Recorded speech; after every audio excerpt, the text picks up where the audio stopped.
refugee numbers. I asked Marie about this. I know you had last week. Yes, we had a bit of an exchange. an active debate. Yeah. Well, I wouldn't say debate. It was Sorry, an active discussion. exchange.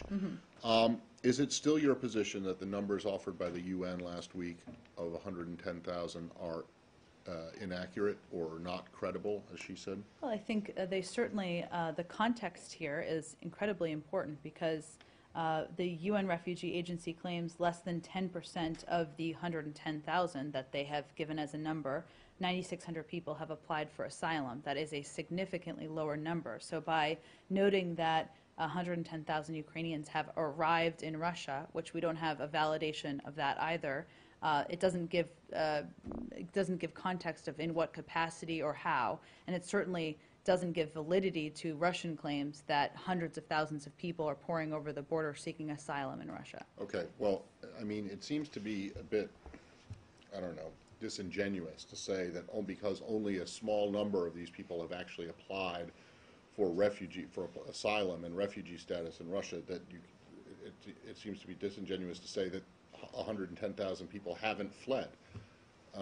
We're still looking into, I know Marie said this on credit. Your position is not based on, well, tell me this, is your position based on the fact that less than 10% of 110,000 people have actually formally applied for refugee status? Well, that's part of the context here. We're still talking to the UN agency about how they arrived at these numbers, but I think that's an important component of the context. Okay, but that doesn't mean that 100,000 people didn't flee. Just because they haven't formally applied doesn't mean that 100,000 haven't fled, right? Well, it doesn't mean that they have either. So well, I think we're yeah, but I know, but the UN is starting from a position, or telling the world that 110,000 people have fled, and it just seems a bit odd if your argument is, well, only 10,000 of them actually applied for refugee status. That means that the whole figure is wrong. Well, Matt, I think part of it is it's unclear if they're relying on Russian claims, and so we're just in discussions with them about how they arrived at these numbers, and I think there's some context that we felt was important to provide. Okay, well, and I had this with, Marie and I had this exchange as well. I mean, is this the only case where you are not sure of the UN High Commissioner for Refugees' numbers? I mean, why do you take their word, the numbers in Syria or outside of Syria, the numbers who have fled Syria, if you're not willing to take them not willing to accept them in this case? Well, I'm certain if we had a question about the validity of the numbers there, we would have raised it as well. But again, we're in conversations with them, and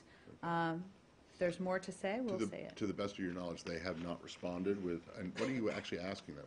How did you get your numbers? And then where did you arrive at? How did you arrive at the numbers? And then exactly? Are you going to tell them that they have to prove it once they tell you? I mean, what do you?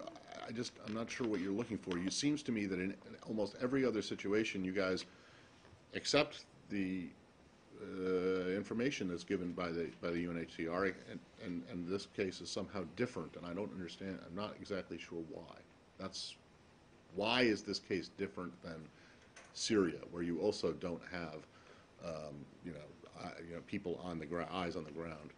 We're just looking for more context and information on the numbers, and we'll be in touch with them about how they arrived at them. Can you explain something about the ceasefire? About